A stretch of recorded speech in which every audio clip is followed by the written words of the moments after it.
नमस्कार, बहुत स्वागत आपका इस बुलेटिन में। मैं हूं आपके साथ अवंतिका श्रीवास्तव। रुक करेंगे तमाम बड़ी खबरों का। सबसे पहले वन मंत्री मोहम्मद अकबर को लेकर जानकारी। सीएम बघेल के कर्ज माफी की घोषणा को बड़ा ऐलान उन्होंने बताया है। कहा है कि बघेल सरकार किसानों के हित में काम कर रही है। साथ ही उन्होंने ये भी कहा कि कांग्रेस का चुनाव घोषणा पत्र जल्द ही जारी किए जाने की तैयारी यहां पर की जा रही है। इस बार हम 75 से ज्यादा सीटें विधानसभा में जीतेंगे चुनाव में। मोहम्मद अकबर ने यह भी कहा कि किसान कर्ज माफी पर बीजेपी को बोलने का कोई हक भी नहीं है। बीजेपी के बड़े बड़े नेताओं ने कर्ज माफी का लाभ लिया। इनको कर्ज माफी से इतनी दिक्कत थी तो सामने आकर बोलना चाहिए था कि हम कर्ज माफी का लाभ नहीं लेंगे।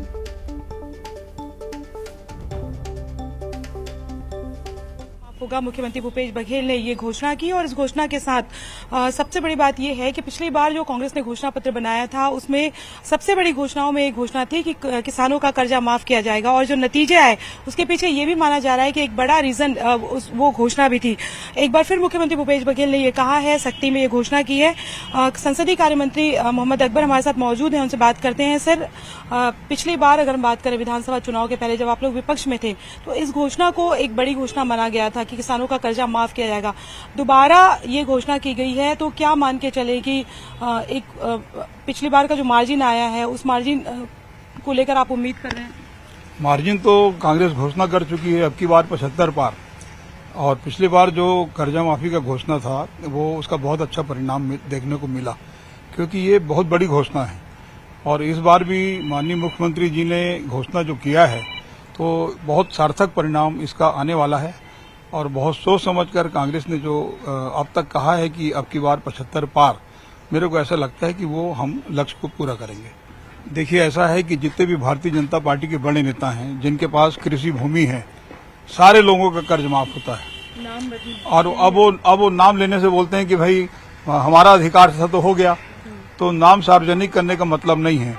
लेकिन सभी नेता जो कृषि भूमि धारण करते हैं, एक भी व्यक्ति सामने आके नहीं कहता कि मैं इसका लाभ नहीं लूंगा, सारे लोग लेते हैं। सर, अभी आपने कहा कि नाम सार्वजनिक करने का कोई मतलब नहीं है, तो क्या पॉलिटिक्स में अक्सर कहा जाता है कि बड़े लोगों में आपसी अंडरस्टैंडिंग होती है, क्या एक ये वजह है कांग्रेस नाम क्यों नहीं जाहिर अब कर देती? देखिए, विचारों का मतभेद होता है, कोई दुश्मनी नहीं होती आपस में। और इसलिए कि नाम यदि सार्वजनिक नहीं करें तो बहुत कुछ बिगड़ जाएगा, ऐसा कुछ नहीं है। कर भी सकते हैं लेकिन नहीं करना चाहिए। तो ये थे संसदीय कार्य मंत्री मोहम्मद अकबर और घोषणा पत्र समिति के अध्यक्ष भी हैं और उन्होंने उनका कहना है कि घोषणा पत्र जल्द आ जाएगा। और बीजेपी के जो सवाल उठ रहे हैं उस पर भी उन्होंने कहा कि सवाल उठाने का कोई सवाल ही नहीं है। कैमरा पर्सन राजन के साथ ममता लांजेवाल, न्यूज़ 18 छत्तीसगढ़ रायपुर। आगे बढ़ते हैं। दिल्ली से अगली बड़ी खबर। बीजेपी में अंबालिका साहू शामिल हो गई हैं। माथुर ने बीजेपी की सदस्यता उन्हें दिलाई है। जिला पंचायत सभापति हैं अंबालिका साहू। बिल्हा विधानसभा से टिकट नहीं मिला था। टिकट नहीं मिलने के बाद पार्टी को छोड़ा उन्होंने। और अंबालिका साहू कांग्रेस के कद्दावर नेता के तौर पर भी जानी जाती हैं, लेकिन अब बीजेपी का दामन थाम चुकी हैं। ये कुछ खबरें हैं जो कि कहीं ना कहीं हर पार्टी की मुश्किलें बढ़ाती हैं। टिकट ना मिलने से नाराजगी और नाराजगी के बाद दूसरी पार्टी में शामिल होना। ये तस्वीरें आप देखिए। बीजेपी में अंबालिका साहू की एंट्री, वो माथुर की मौजूदगी, उनकी सदस्यता कार्यक्रम के दौरान वो माथुर की मौजूदगी रही। तस्वीरें आप खींची स्क्रीन पर। कांग्रेस की तरफ से कद्दावर नेता मानी जाती हैं, लेकिन टिकट कटने के चलते नाराजगी थी, पार्टी को छोड़ा। और अब बिल्हा विधानसभा से चूंकि टिकट उन्हें नहीं मिला, इसी नाराजगी के चलते बीजेपी का दामन थाम चुकी है।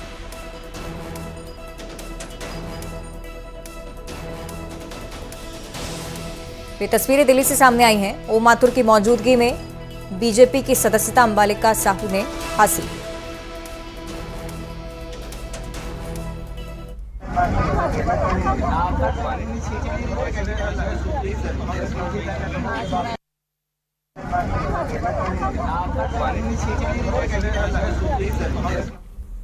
छत्तीसगढ़ कांग्रेस की बात करेंगे, जहां टिकट वितरण में कई सारे उलटफेर किए गए हैं। धमतरी के सिहावा से विधायक लक्ष्मी ध्रुव का इस बार टिकट काटा गया है। उनकी जगह अंबिका मरकाम पर कांग्रेस ने भरोसा जाहिर किया है और इसी बात पर लक्ष्मी ध्रुव ने निराशा जाहिर की। आपको ये बताएं कि पिछले विधानसभा चुनाव में लक्ष्मी ध्रुव ने 45,000 वोटों से जीत दर्ज की थी। हालांकि उन्होंने पार्टी के निर्णय को स्वीकारने की बात कही है। अंबिका मरकाम ने जीत का भरोसा भी दिलाया है। इसके अलावा कांग्रेस विधायक ने यह भी कहा कि बीजेपी ने जनता को ठगने का काम किया। इस बार बीजेपी की जीत होगी। अब देखो, सिटिंग विधायक का तो कभी कटता नहीं है और हारे हुए विधायक को टिकट मिलना हमें भी आश्चर्य लगा। कि जो हारी हुई है, जनपद हारी हुई है, और भारतीय जनता पार्टी की जो कैंडिडेट है श्रवण मरकाम, उससे भी हारी हुई है। अब उसको किस नियम के तहत टिकट दिया गया, ये तो मेरे समझ से परे है। जो 45,000 वोटों से जो ज़्यादा जीती है उसका टिकट कट गया, लेकिन कोई बात नहीं है, अपना पार्टी का निर्णय है, पार्टी का निर्णय सिरोधार्य है, और जो आगे जिम्मेदारी देगी उसको मैं काम करूँगी। चुनाव जीतना है, सभी कार्यकर्ता काफी उत्साहित हैं और निश्चित है कि चुनाव जीतेंगे भी, और उसके बाद यहाँ क्षेत्र का जो भी विकास बचा हुआ है उसको आगे बढ़ाने का काम करूंगी। हमारी विधायक जी लक्ष्मी ध्रुव जी ने भी बहुत काम किया है अपने सरकार रहते हुए, और जो भी काम अधूरे उन्होंने छोड़ा है उसको जो है आगे मैं करने का प्रयास करूंगी। अंबिका मरकाम जी को कांग्रेस ने टिकट दिया है, कोई चुनौती नहीं है, हम लोग एक तरफा जीत रहे हैं, जनता हमारे साथ है। कांग्रेस ने कुछ भी नहीं किया 5 साल में, लोगों के नज़रों में है, और हमने जो 2013 से 18 के बीच में जो काम किया है वो आम जनता के बीच स्पष्ट है। कोई दिक्कत नहीं है, हम लोग भारी बहुमत से जीत रहे हैं। और जगदलपुर रवाना होने से पहले रायपुर में प्रदेश कांग्रेस प्रभारी कुमारी शैलजा ने भी कहा कि चुनाव करीब हैं और ऐसे में जो रूठे नेता और कार्यकर्ता हैं उन्हें जल्दी मना लिया जाएगा। कुछ लोगों को मना भी रहे हैं, कहीं कोई दिक्कत नहीं आएगी, ये कोशिश करें। सुनिए। पूरी तरह से चुनाव में सब लोग कूद पड़े हैं, और 2-4 जगह जहां थोड़ी बात है मन में है या कुछ, उनको बहुत से लोगों को तो हमने बैठाकर बात कर ली है, 2-4 जगह है उनको और कर लेंगे। मैम कुछ नाराजगी भी है, कुछ निर्दलीय नाराजगी भी होती है, मन में उम्मीदें भी होती हैं, हर तरह की बात है। नाराजगी है, उस नाराजगी को दूर किया जा रहा है, और जो उम्मीदें ये जिनके मन में थी तो उनकी बात को भी सुनकर। और अगली खबर बलौदाबाजार से। कसडोल से विधायक शकुंतला साहू ने टिकट कटने पर कहा कि पार्टी का फैसला स्वीकार है, पार्टी ने जिस प्रत्याशी को मौका दिया है उससे मेरा पूरा समर्थन मिलेगा। सुनिए। और बड़े भैया संदीप साहू को हमारी कसडोल विधानसभा से कांग्रेस पार्टी ने प्रत्याशी घोषित किया है, तो मेरी जवाबदारी है मैं उसको इस विधानसभा से जिता कर लाऊंगी। हम लोग प्रचार कर रहे थे, अभी भी बड़े भैया संदीप साहू जी के साथ में हम लोग प्रचार करेंगे, मेहनत करेंगे और कसडोल विधानसभा से उसको चुनाव जितवा के देंगे। तो चुनाव नजदीक है और प्रत्याशी अपने पूरे दमखम से चुनाव प्रचार में भी जुटे हुए हैं। मुंगेली जिले की लोरमी सीट से बीजेपी प्रत्याशी अरुण साव गांव-गांव में प्रचार कर रहे हैं। सीएम भूपेश बघेल के द्वारा किसानों के कर्ज माफी के ऐलान पर अरुण साव ने कहा कि कांग्रेस को अपने 2018 के घोषणा पत्र का हिसाब देना चाहिए। भूपेश बघेल एक बार फिर प्रदेश की जनता से झूठे वादे कर रहे हैं, लेकिन इस बार प्रदेश की जनता धोखा नहीं खाएगी। आपको बुलवाने का ये भी मतलब इसी आशा विश्वास के साथ नहीं भूपेश बघेल 2018 के जो वायदे थे जन घोषणा पत्र के, उसका हिसाब देने के बजाय फिर से नए नए वायदे करके छत्तीसगढ़ की जनता को धोखा देने का प्रयास कर रहे हैं। आज 2018 का कोई वादा पूरा नहीं हुआ है, जन घोषणा पत्र का एक भी वादा पूरा नहीं हुआ है। सेंट्रलाइज बैंक के कर्जे माफ नहीं हुए किसानों के। तो आपने सुना अरुण साव की तरफ से एक बार फिर से निशाना साधा गया इसी बात को लेकर कि जो मैनिफेस्टो 2018 में जारी हुआ था उससे पूरा नहीं किया गया, और एक बार फिर से उसी तरह के झूठे वादे भूपेश बघेल की तरफ से किए जा रहे हैं। इस पर निशाना साधा है प्रदेश सरकार पर, और पुराने वादों को एक बार फिर से दोहराने, हिसाब देने की मांग की है।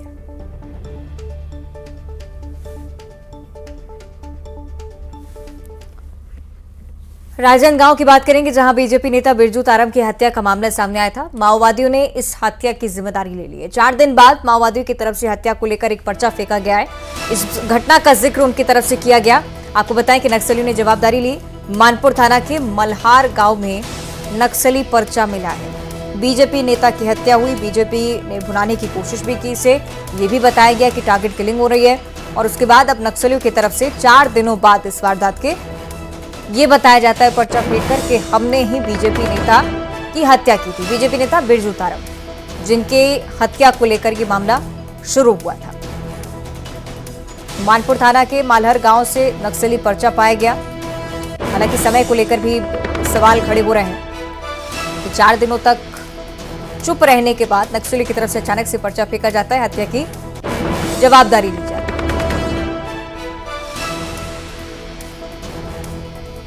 आपको बताएं कि छत्तीसगढ़ में भरपूर सियासत इस मुद्दे पर हुई।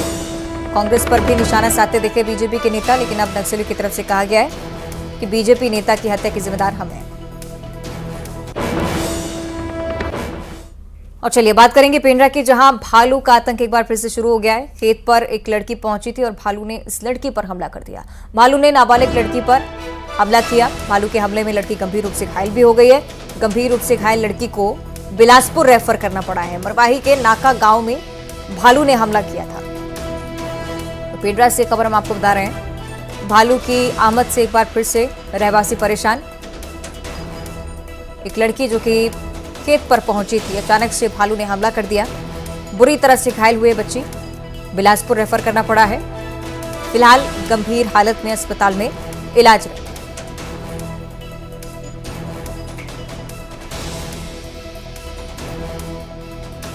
पेंड्रा से खबर हम आपको बता रहे हैं, एक ऐसा इलाका पेंड्रा बनता जा रहा है जहां पर लगातार जंगली जीवों की मौजूदगी देखी जाती है और भालू की आमद लगातार बनी ही रहती है।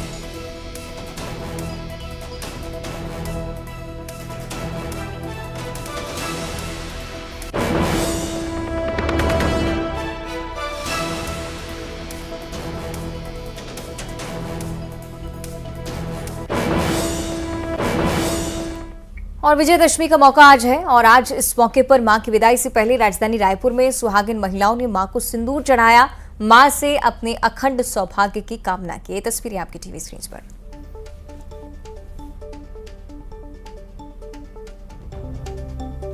जब मां दुर्गा की प्रतिमा विसर्जित की जाती है, उसके पहले सिंदूर खिला की रस्म की जाती है और राजधानी रायपुर के माना में इस वक्त हम मौजूद हैं और आप देखेंगे कि कितनी सुंदर माता की प्रतिमा है। उनको सिंदूर चढ़ाया जाता है और उसके बाद में सुहागिने जो है वो सिंदूर खिला की रस्म अदा करती हैं। आप देख सकते हैं कि एक दूसरे को सिंदूर लगा रहे हैं। आप लोग ये सिंदूर खिला कर रहे हैं? हाँ। क्या करते हैं? ये आज दशमी के दिन माँ का विदाई होता है तो हम सब सुहागने माँ को वरण करते हैं। अच्छा। हाँ। आप लोग सिंदूर भी चढ़ाते हैं? जी। सिंदूर चढ़ाते हैं? जी। क्या क्या करते हैं? सबसे पहले माँ को वरण करते हैं, उनको सिंदूर देते हैं, उनको भोग प्रसाद चढ़ाते हैं और उसके बाद सब महिलाएं मिलके एक दूसरे को सिंदूर पहनाती हैं और अच्छे की कामना करती हैं, शुभ की कामना। जी। आप देखेंगे कि महिलाएं जो है वो यहाँ पर सिंदूर लगा रही है एक दूसरे को और क्या कुछ कहते भी हैं, मतलब कुछ मांगते हैं। हाँ, सिंदूर खेला बोलते हैं इसको। हाँ, तो लगाते हैं सिंदूर। जी। ये जो आवाज निकालते हैं उसको क्या कहते हैं? उलूध्वनि। अच्छा। उलूध्वनि बोलते हैं। ये शुभ होते हैं, बहुत मंगल ध्वनि है। माँ के वरण के लिए ये जरूरी होता है हमारे हिंदू बंगाली समाज में। हाँ, आज के दिन में माँ के लिए हमारे मन में बहुत होता है कि माँ हर साल ऐसे आए, हम सबको आशीर्वाद दे, हम सबको आशीर्वाद दे कि हम सब ऐसे ही सुहागने रह के अपने पति की स्वस्थ मंगल कामना करके माँ से यही वर मांगते हैं और माँ को वरण करते हैं। आप लोग भी सिंदूर खिला के रस्म? जी। सिंदूर मतलब भगवान को चढ़ा के फिर हम लोग वही सिंदूर साल भर हम लोग लगाते हैं, शुभ मानते हैं इसको, तो उसी का चलता है। और आज से दशमी चालू हुआ, हैप्पी दशमी। परंपरा है हम लोगों का। 60 साल हो गए। तो ये 60 साल से यहाँ पर प्रतिमा बिठाई जाती है और जब माता को बिदाई जाती है तो बिदाई दी जाती है तो बिदाई के पहले उनको सिंदूर चढ़ाया जाता है और उनसे अखंड सौभाग्य की कामना की जाती है। सुहागने कहती हैं, जो है वो मांगती है कि उनके पति की उम्र लंबी रहे और वो सदा सुहागन रहे। कैमरा पर्सन राजन के साथ ममता लांजेवा, न्यूज़ 18 छत्तीसगढ़। रायपुर। और मध्य प्रदेश विधानसभा चुनाव से जुड़ी एक और बड़ी जानकारी। सूत्रों के हवाले से खबर मिल रही है कि 5 से 6 सीटों पर कांग्रेस प्रत्याशी बदल सकती है। सुमावली, शुजालपुर में पार्टी प्रत्याशी बदलने की तैयारी में। जावरा, शिवपुरी सीट पर भी प्रत्याशी बदले जा सकते हैं। आमला, पिपरिया सीट पर भी प्रत्याशी बदलने की पूरी संभावना। आज देर रात या फिर कल तक टिकट बदलने पर फैसला संभव माना जा रहा है। खासतौर पर अगर शिवपुरी और आमला की बात करेंगे, इन सीटों को लेकर पहले से विरोध देखा जा रहा था और अब केपी सिंह को लेकर भी फैसला हो सकता है कि निशा बांगरे का भी नाम सामने आए, चूंकि खबरें लगातार चलती आ रही हैं। 5 से 6 सीटों पर एक बार फिर से संभावना ऐसी बनती हुई नजर आ रही है कि पार्टी को एक बार फिर से मंथन करना पड़ेगा। जावरा, शिवपुरी जहां पर प्रत्याशी बदले जाने की खबरें निकलकर सामने आती हुई, आमला, पिपरिया सीट पर भी कहीं ना कहीं इसी प्रकार की खबरें हैं। सुमावली और शुजालपुर में भी पार्टी प्रत्याशी बदल सकती है। बीते दिनों आपने देखा टिकट वितरण के बाद से ही कांग्रेस में विरोध भी लगातार हो रहा था। कई बार नेताओं को बनाना भी मुश्किल हो जाता है और हो सकता है कि इसी के चलते कांग्रेस की तरफ से ऐसा फैसला। हालांकि ये माना जा रहा है कि आज देर रात या फिर कल तक भी टिकट को लेकर कोई फैसला कांग्रेस पार्टी ले सकती है। टिकट बदलने पर विचार पार्टी के नेता कर रहे हैं। इस तरह की खबरें बहुत लंबे समय से आ रही हैं। शिवपुरी की अगर आप बात करते हैं तो यहां पर भी विरोध को लेकर जानकारी थी। सहयोगी शैलेंद्र हमारे साथ लाइव जुड़े हैं, उनका भी हम रुक कर लेते हैं। शैलेंद्र, किस तरह की खबरें हैं, क्योंकि इससे पहले विरोध की जो सुगबुगाहट हमने देखी, क्या इसी का ये नतीजा?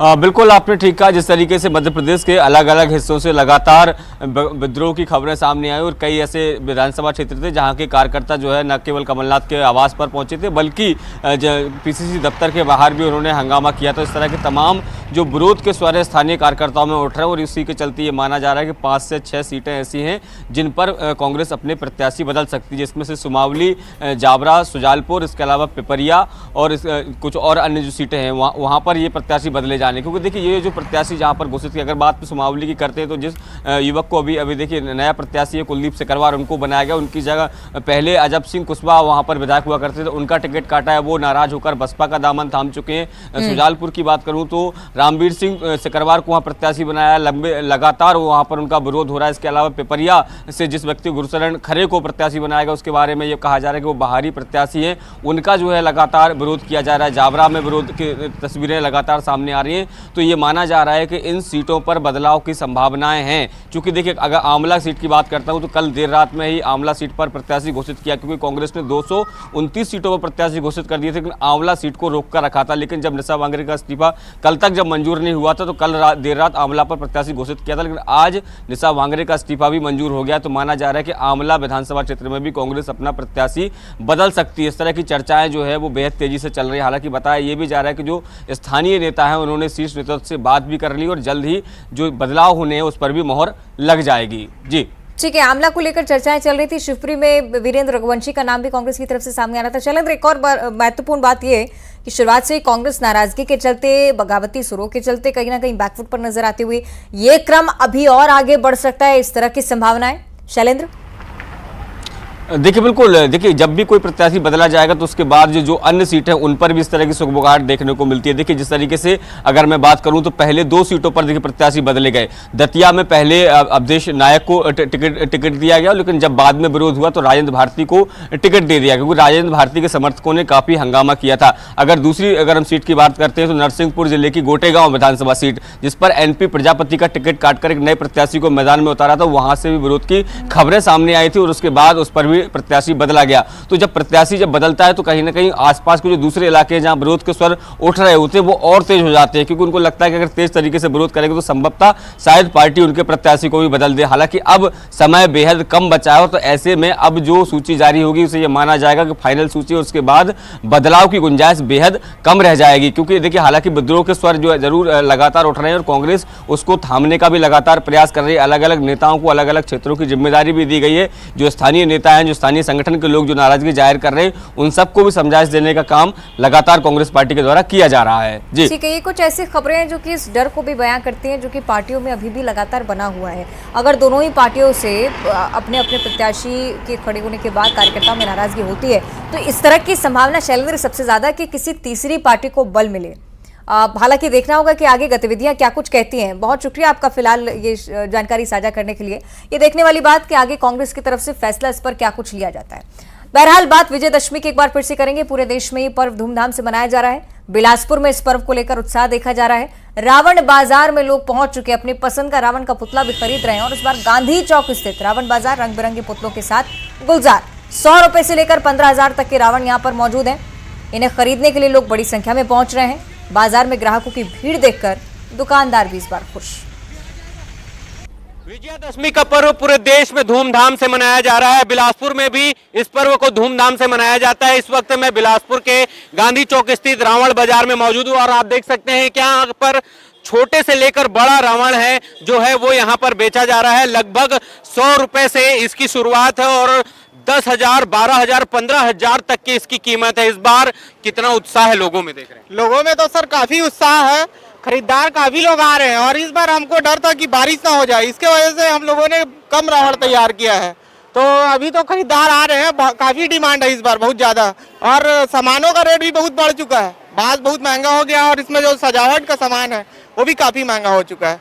अभी तक 15,000 तक रावण लिए हम लोग और बहुत ही महंगाई है, इसके वजह से बहुत दिक्कत हो रहा है। मैं ये 200 वाला 200 वाला। हाँ, तो ये कहाँ पर जलाएंगे आप? ये मैं जलाऊंगा गांधी चौक में। बहुत उत्साह है इस बार पिछले बार में से। हाँ, नहीं, नॉर्मल है थोड़ा इसी के साथ इस बुलेटिन में इतना ही। खबरें लगातार जारी।